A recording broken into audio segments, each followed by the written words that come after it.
উচিত।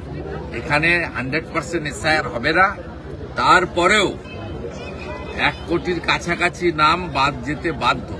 প্রথম রাউন্ডেই 1/2 কোটির বেশি নাম বাদ যাবে। সোফার মাই ইনফরমেশন অ্যান্ড নলেজ 41 লক্ষ নাম অলরেডি ডিলিটেড। অতএব আপনারা দিদির ভূত আর পিসির ভূত করুন আর দুধ করুন, এবারে কোনো লাভ হবে না, কোনো লাভ হবে না। আপনারা যেমন সক্রিয়, তার থেকেও অতি সক্রিয় আপনাদের যারা সরাতে চায়, সে বিজেপির লোক শুধু নয়, অসংখ্য বেকার যুবক যুবতী, নিপীড়িত, নির্যাতিত, শোষিত, যারা আপনাদের মুখ্যমন্ত্রীকে দলকে নিতে পারছে না, তারা কিন্তু এবারে জাগ্রত প্রহরীর কাজ করছে। তার ফল 7ই ফেব্রুয়ারি দেখতে পাবেন।